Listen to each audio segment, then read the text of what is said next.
Hi everybody, my name is Alan Birch. I have a company called Vintage Auto and Cycle Works in Utah.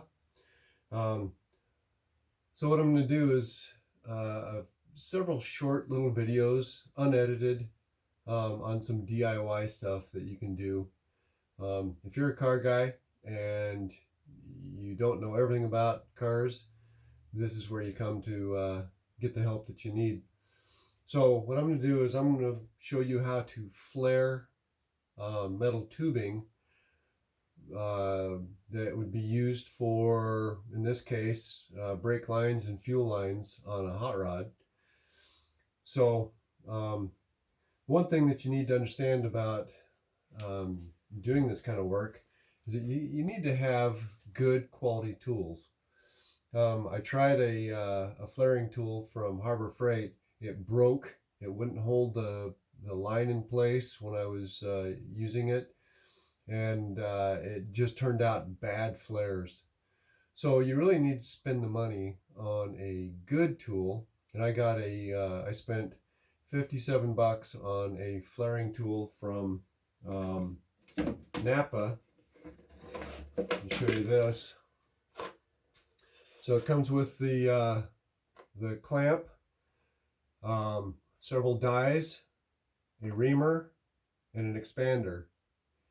And this is a good tool. I've used it just recently on my 69 Ford Bronco to replace some fuel lines or brake lines, and also a fuel line.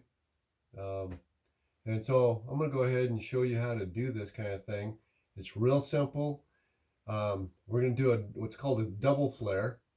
It's where it flares out and then it's bent into itself, and it turns out some really nice flares, and they seat really well when it comes time to install them.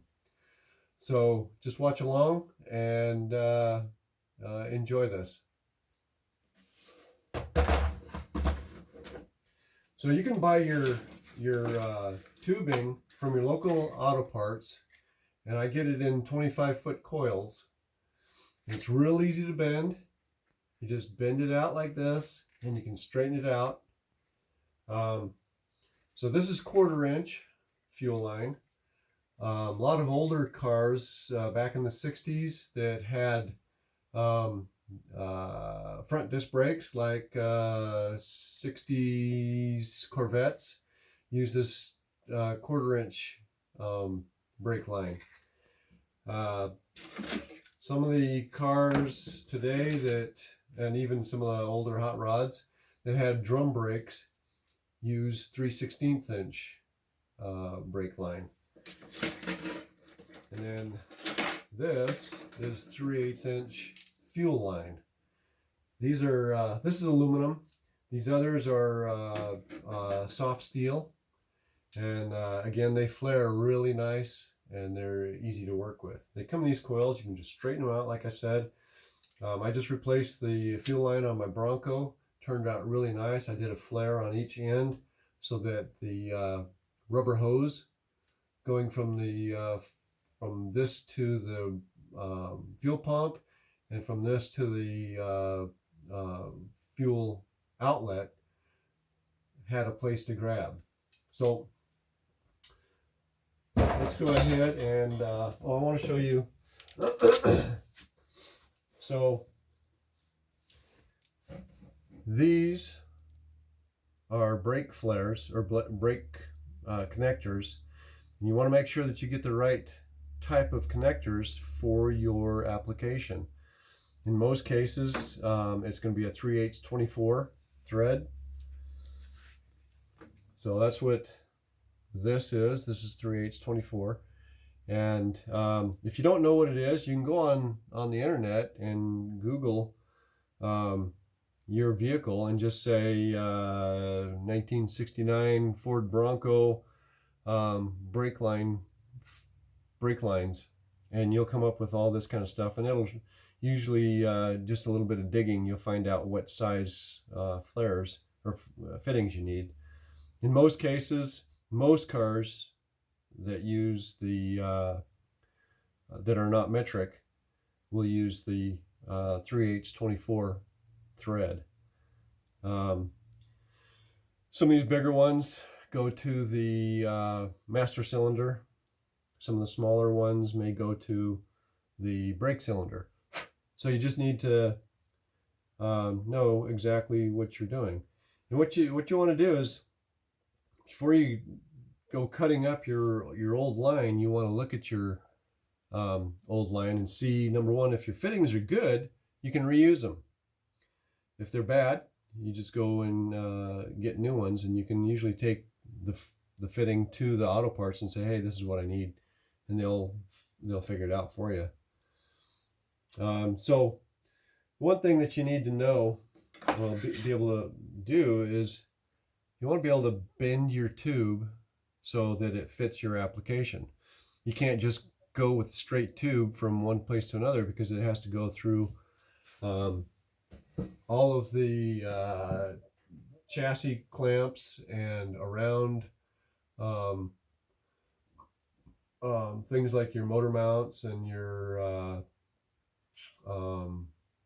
differential mounts and things like that. So one tool you can purchase very cheap, it's a tube bender. You can get these at any place. I got this, I think, at Harbor Freight. Pretty cheap.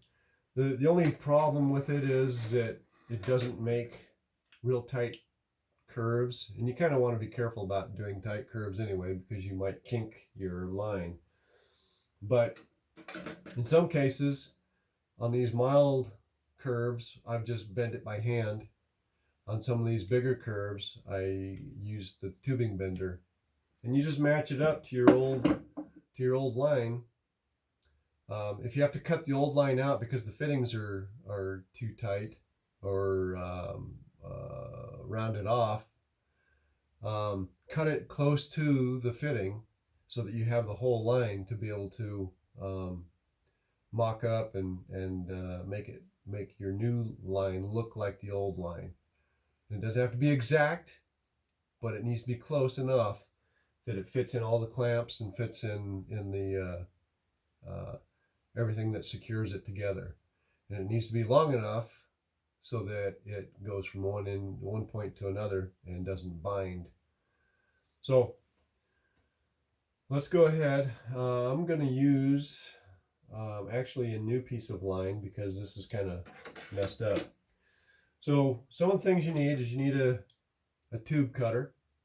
Okay, there's also smaller ones. There's a smaller one that I use for small or applications where I don't have a lot of room, and it's real tiny, and I can just spin it around and cut the tubing out. This one I use for when I'm working with the lines outside of the car. So what I'm going to do is, I'm going to use this this 3/8 inch line. I'm going to put this aside, and I'm going to cut out a piece of this.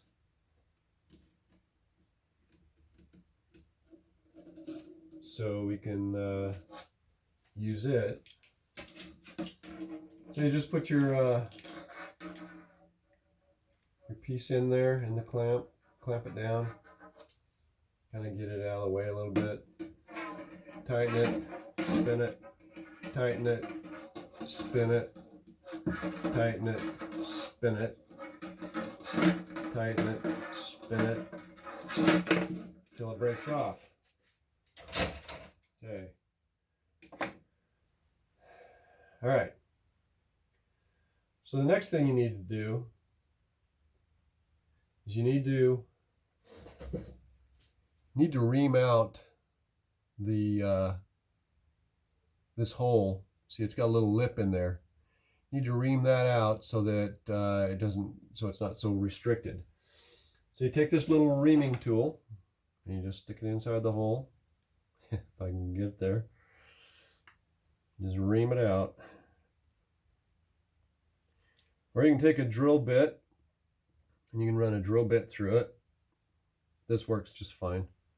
So that's opened it up just a little bit. You want to make sure you don't leave any debris inside there, because you don't want that ending up in your brake system. So The one thing you want to make sure you do is that you, whatever the application is, the fitting, you want to make sure to put the fitting on first before you flare the tube. Because if you don't, you're going to end up doing it again. You're going to have to cut the flare off and reflare it. And if you don't have enough tube, you got to make a whole new tube again. So make sure that when you make your tube going from point A to point B, that it's got plenty of slack in it to work with. Okay, and I'm talking probably about 2 inches, 1 to 2 inches of slack, so that if you do have to make a mistake, or if you make a mistake and you have to start all over again, then you don't trash the whole tube. Okay, so I've got my little clamp right here.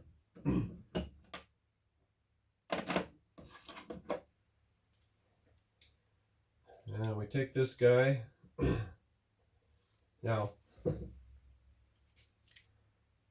you've got two sides to this clamp. You've got the side that's got the flare in it, and then you got a side that's flat. You want to bring your tube up through the bottom so that the flare is on the, so the tube comes out where the flare is. Oops. So, also you want to make sure that you put your nut on correctly. If you put it on backwards, you're going to be cutting it off and doing it again, because this isn't going to go into your master cylinder or your brake cylinder. So you want to make sure that you've got it on straight like that, okay? And just for sake of doing it right, I'm going to take this off, and then I'll show you how it connects up. So this is 3/16 brake tube. So you look for, in this case, the smallest hole is the 3/16 brake line. Run this up through there.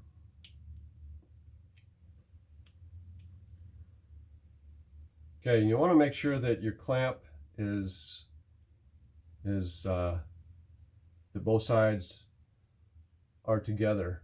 You don't want them offset like that, because when you go to put your expander on there, it's going to tilt everything, and your flare is going to be offset also. So you want to make sure that it's nice and straight. You want to set this up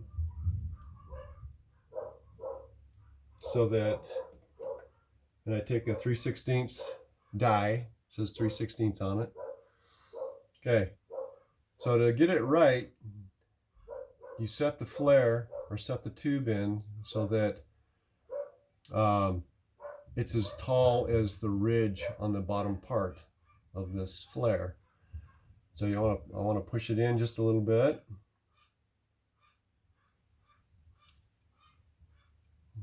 Went too far.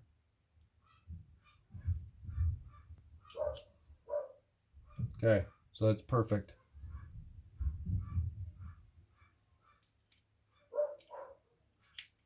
Okay, so then I'm going to make sure this is nice and equal. Tighten this up.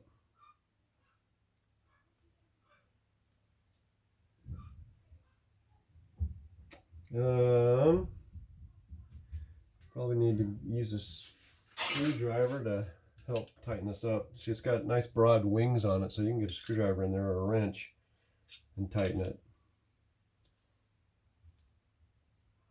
Okay, tighten them both up really well. Then put it in your clamp. Just tighten it down a little bit. Okay. You take the flare and the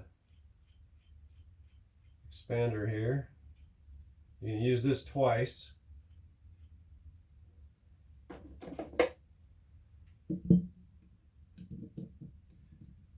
The handle in it. Let's see here.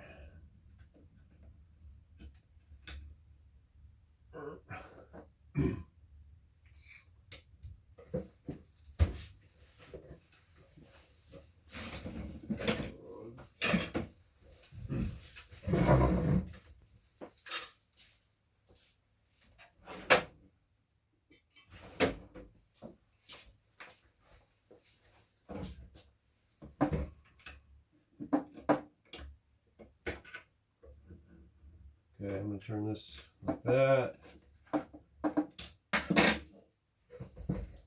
Take a flare tool, a flare I mean, stick it in. No, doesn't fit yet.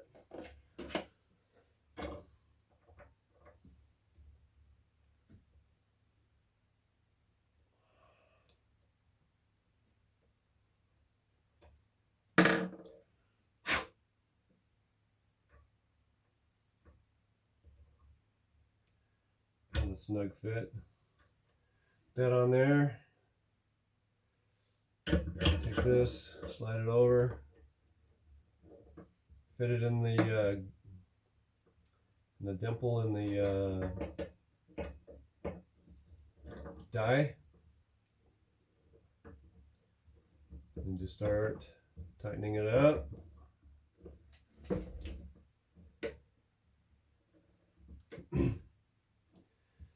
Okay, I'm gonna have to turn this just a little bit.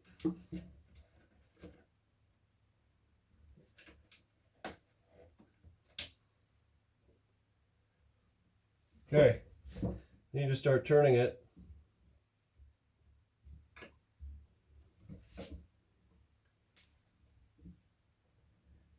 till it stops, or bottoms out. Okay, we're right there. You back it off. Hope my fat head's not in the way.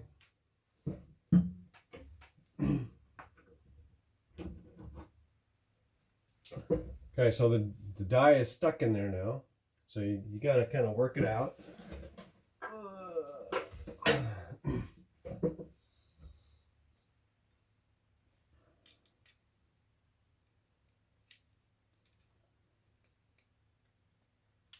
Let me stick myself in the hand here.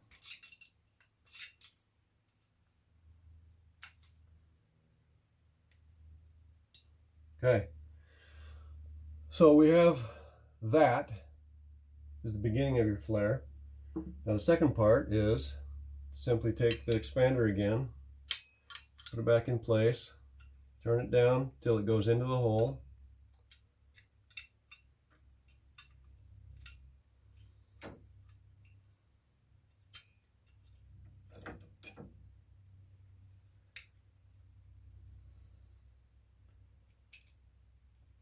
And then you turn it in till it stops. Back it out.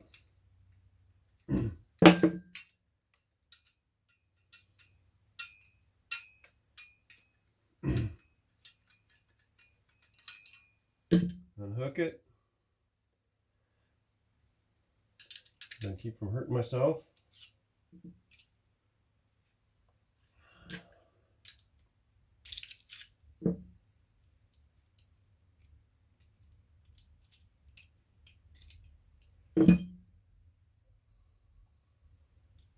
And there you have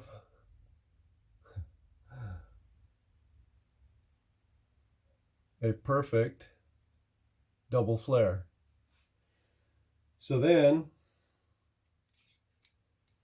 your fitting, it fits in your fitting really well. That double flare, what it does is when you connect it to your one end of your car, either to the master cylinder or the brake cylinder, that this will conform to the nipple on the inside, and works very well. So I hope you enjoyed this. If you have any comments, please let me know. Please subscribe to my channel. It's going to be DIY Restomod, excuse me, DIY Restomod, and I'm going to do more of these. I really enjoy working on older cars. Right now we're in quarantine for the COVID-19 epidemic, so I've got plenty of time to do this kind of stuff instead of working on my own cars. Plus it's cold outside and I don't want to go out. So have fun with your cars. I get a certain amount of satisfaction by doing these things myself. So rock on, friends. Talk to you later. Bye.